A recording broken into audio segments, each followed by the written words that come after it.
demand deposits with banks and other deposits with RBI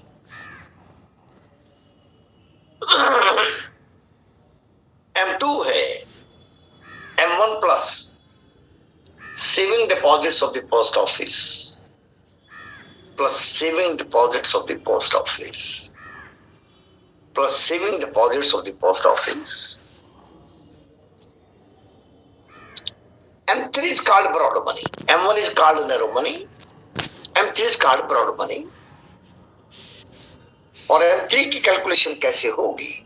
M1 में time deposits with bank जोड़ दीजिएगा. M1 में time deposits with bank जोड़ दीजिएगा.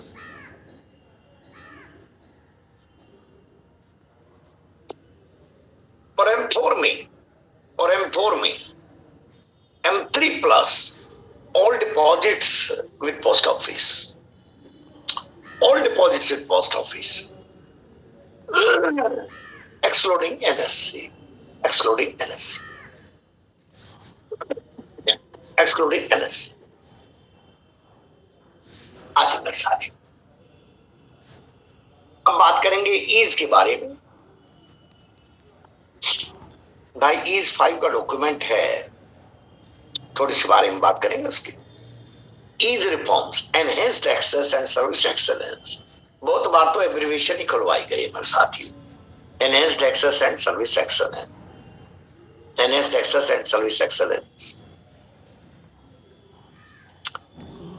बड़ी उम्मीदें लगा कर बैठा हूं पब्लिक सेक्टर बैंक के साथियों से, बड़ी उम्मीदें लगा कर बैठा हूं.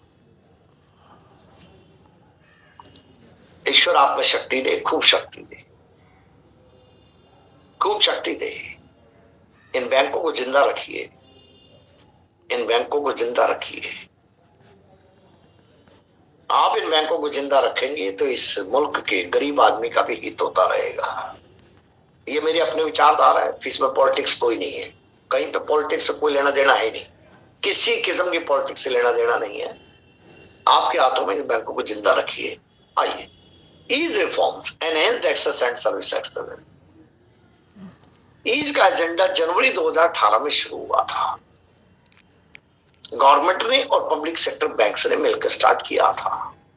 पहली बार ईज जनवरी 2018 में स्टार्ट हुआ मेरे साथियों. 18, 19, 20, 21 और 22 5 साल हो गए. Overview of the EASE 5 agenda. Overview of the Ease 5 agenda. PSBs will continue to invest in new age capabilities. New age capabilities, basically digital capabilities. Invest in new age capabilities and deepen ongoing changes.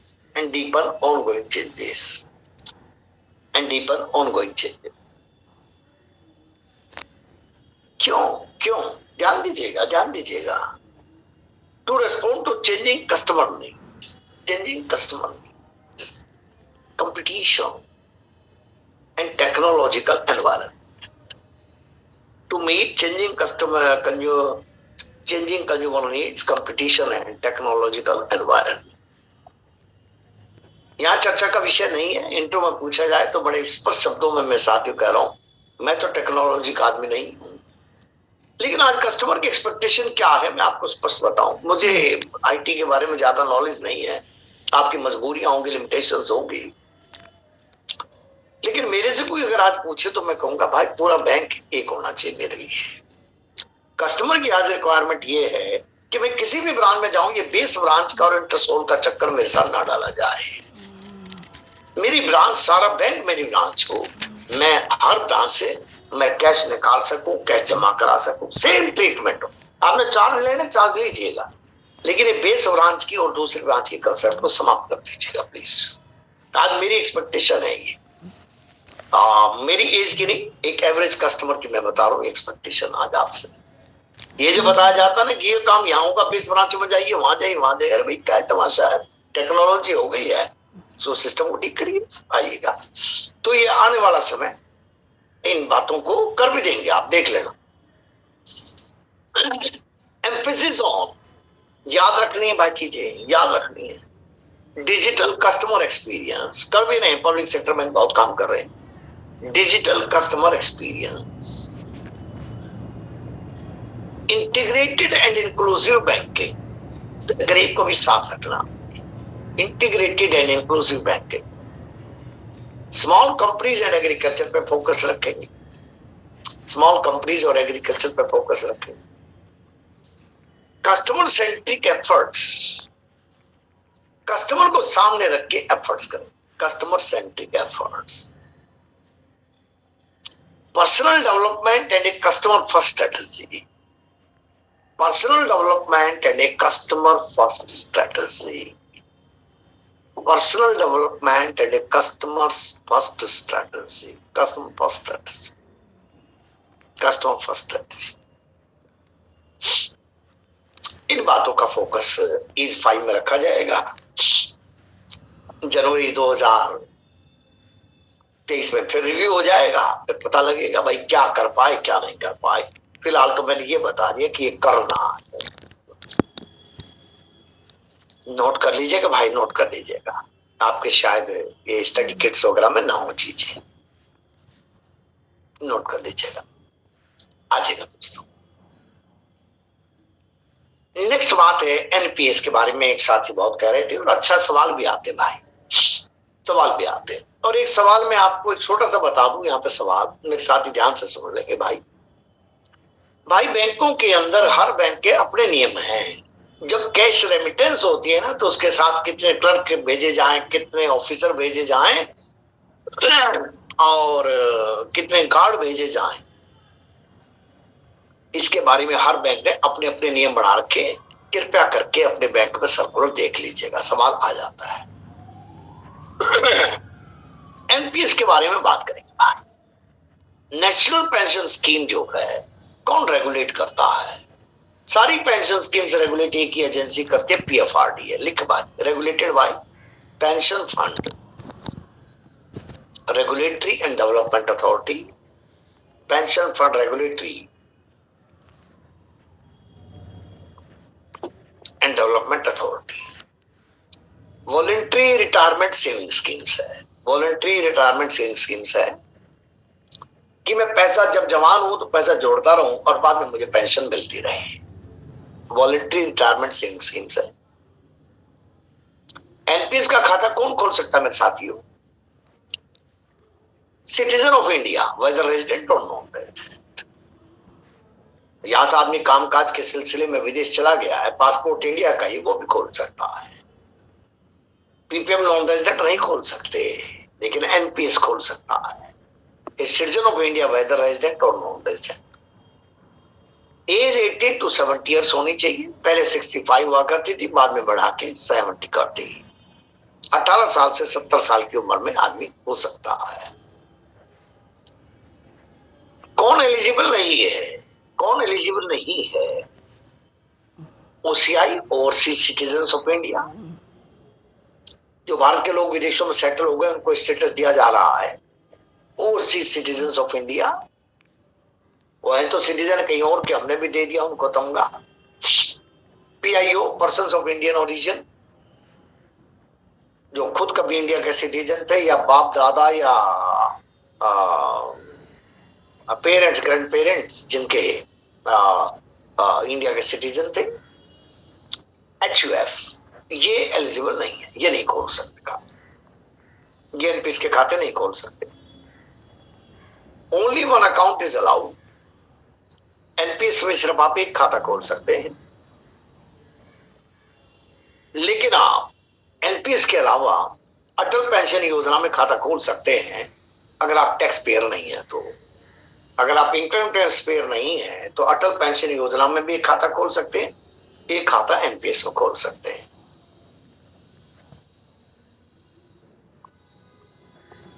मेरे साथियों, इस समय कैसे system काम करता है कि permanent retirement account number allot हो जाता है आपको। प्रैन, खूब आया हुआ सवाल है, PRAN permanent retirement account number allot हो जाता है। Permanent retirement account number, PRAN is allotted. Regular contribution towards NPS, सारी लंबे लंबे लाइनें ना लिख के मैं बता रहा हूं वो लिखो। Regular contribution is made to NPS, regular contribution is made to NPS to create corpus for retirement, to create corpus for retirement, to create corpus for retirement। अब आइए, दो टाइप के अकाउंट है दोस्तों इसमें, दो टाइप के अकाउंट है इसमें।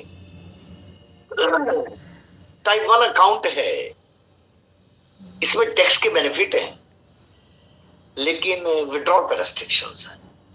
टाइप 2 अकाउंट में टैक्स के बेनिफिट नहीं है, वॉलेंटरी सेविंग फैसिलिटी खाली और विड्रॉल पर रेस्ट्रिक्शन नहीं है। तो लिखें types of accounts. Tier 1 account, there are restrictions on withdrawals, there are restrictions on withdrawals,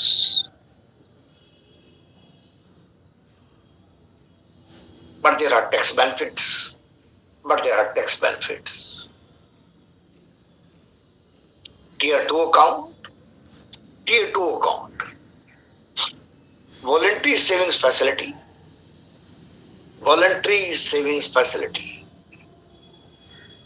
no restriction on withdrawal, no restriction on withdrawal, withdrawal पर restriction नहीं है, टैक्स बेनिफिट भी नहीं, टैक्स बेनिफिट भी नहीं है, टैक्स बेनिफिट भी मेरे साथियों इसमें नहीं है, टैक्स बेनिफिट भी फिर नहीं है। अब आ जाइए जिसमें टैक्स बेनिफिट है, रेस्ट्रिक्शन है विड्रॉल पे, वहां पे मिनिमम कंट्रीब्यूशन कितनी करनी होगी। Minimum contribution for tier 1 for opening account and subsequent transactions 500 रुपए, कम से कम 500 रुपए, खाता खोलने के लिए भी और बाद में पैसा जमा कराने के लिए भी कम से कम 500 रुपए। अपर लिमिट कोई नहीं, जितना मर्जी करवाइए, जितना मर्जी करवाइए, 500 के मल्टीपल्स में होगा। मिनिमम कंट्रीब्यूशन पर ईयर 1000 रुपए होगी, एक साल में 1000 रुपए जरूर जमा कराना होगा और कम से कम एक कंट्रीब्यूशन जरूर करानी होगी, कम से कम एक जरूर करनी होगी। चाहे आप 1000 की कर दें, चाहे आप 500 की कर दें, आपकी मर्जी है, और जितना तो ज्यादा तो जितना मर्जी कर दें। अगर हम मिनिमम कंट्रीब्यूशन नहीं करते तो क्या पेनल्टी है? अगर आप मिनिमम कंट्रीब्यूशन नहीं करते तो क्या पेनल्टी है? Account will be frozen, account freeze कर दिया जाएगा। इसको एक्टिवेट करना है तो फिर मिनिमम कंट्रीब्यूशन 500 रुपए की कर दीजिएगा, फिर मिनिमम कंट्रीब्यूशन 500 रुपए की कर दीजिएगा, बस और कुछ भी नहीं है। और फ्रोजन अकाउंट में एडमिनिस्ट्रेटिव चार्जेस लग लग के अगर वैल्यू 0 हो जाए तो खाते को बंद कर देंगे। Frozen account is closed when account value falls to 0। Administrative charge तो साल लगते हैं ना, वो लग लग के अकाउंट की वैल्यू 0 हो जाएगी तो खाता बंद कर देंगे। टियर 2 में जहां पर टैक्स का बेनिफिट नहीं है, जहां विड्रॉल अलाउड है, वहां पे मिनिमम कंट्रीब्यूशन कितनी होगी? खाता खोलते समय 1000, खाता 1000 से खुलेगा। टियर 1 का खाता 500 रुपए से खुल सकता था, यहां 1000 से खुलेगा। सब्सिक्वेंट ट्रांजैक्शंस वहां 500 की थी, यहां 250 की है। Subsequent transaction minimum 250, minimum 250। वहां मिनिमम एक साल में 1000 रुपए कराना था, यहां मिनिमम रिक्वायरमेंट है नहीं। No minimum contribution requirement for financial year, no minimum contribution requirement for the financial year,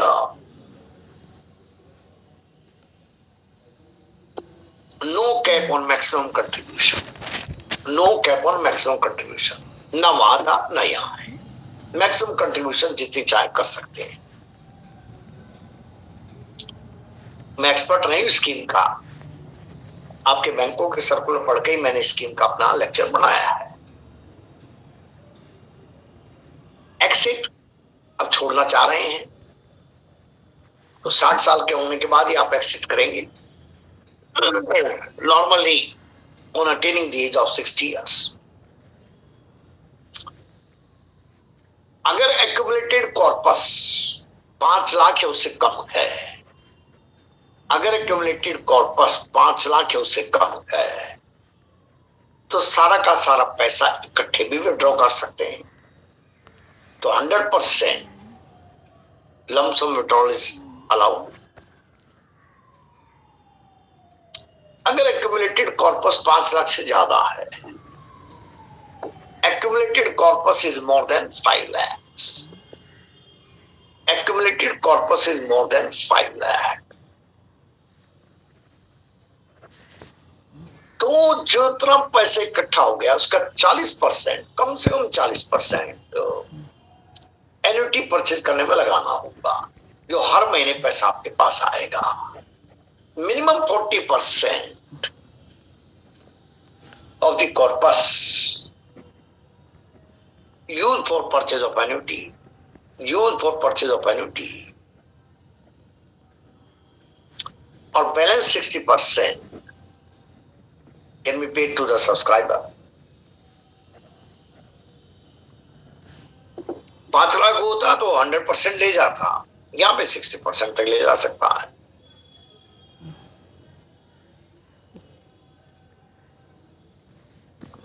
Up to 40% of the total corpus withdrawn in lump sum is exempt from tax. आप 60% निकालें, 100% निकालें, उसमें से 40% जो है वो exempt from tax है। जो अमाउंट आपने एन्युटी में इन्वेस्ट किया वो भी exempt from tax है, वो भी exempt from tax है। Amount invested in purchase of annuity is exempt from tax। ये तो 60 साल के बाद। 60 साल से पहले, 60 साल से पहले कब निकाल सकेंगे? कम से कम 10 साल के बाद, after completion of 10 years, after completion of 10 years. लेकिन जो सब्सक्राइबर गवर्नमेंट एम्प्लॉय हैं उन पे एक कंडीशन लागू नहीं होगी। Not applicable for subscribers in government sector. क्यों? पहले पैसा निकाल लेंगे। Only if he has completed 10 years in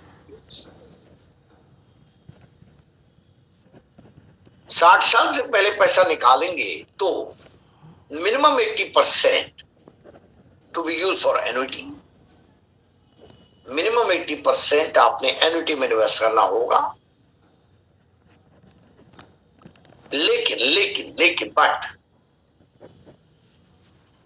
अगर टोटल अमाउंट है ही 2.5 लाख तक तो फिर सारा विड्रॉ कर सकते हैं, 60 साल से पहले भी विड्रॉ कर सकते हैं। If total accumulated corpus is less than 2.5 lakhs, less than 2.5 lakhs, तो 100% लंप सम विड्रॉल अलाउड है। 60 साल के बाद 5 लाख तक का हो तो 100% अलाउड है। 60 साल से पहले 2.5 लाख तक अलाउड है, 2.5 लाख तक अलाउड है। ये मेरे साथियों टीएनपीएस की मैंने पूरा डिटेल में करा दी, इससे बाहर कोई सवाल आएगा नहीं, आप बिल्कुल निश्चिंत होकर बैठे। थोड़ी छोटी छोटी बातें और करेंगे दोस्तों। लीड बैंक स्कीम एक साथी ने कही थी और सवाल आते हैं भाई इस पे, साथी के कहने नहीं कहने से कोई मतलब नहीं है, करानी चाहिए लीड बैंक स्कीम। भाई साहब बिल्कुल सवाल आया हुआ जो नंबर 1 पे लिखा है, बिल्कुल एकदम सवाल आया हुआ है कि किसने रिकमेंड की थी? डीआर गाडगिल स्टडी ग्रुप,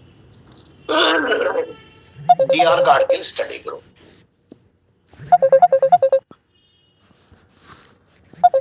बड़ी डिस्टिंक्ट मेमोरीज है मेरे साथियों की, नॉस्टैल्जिक फीलिंग्स है। 1967 में मेरे साथियों, 1 मिनट लगेगा आपको जरा बैकग्राउंड। 7 में मैडम इंदिरा गांधी दूसरी बार प्राइम मिनिस्टर बनी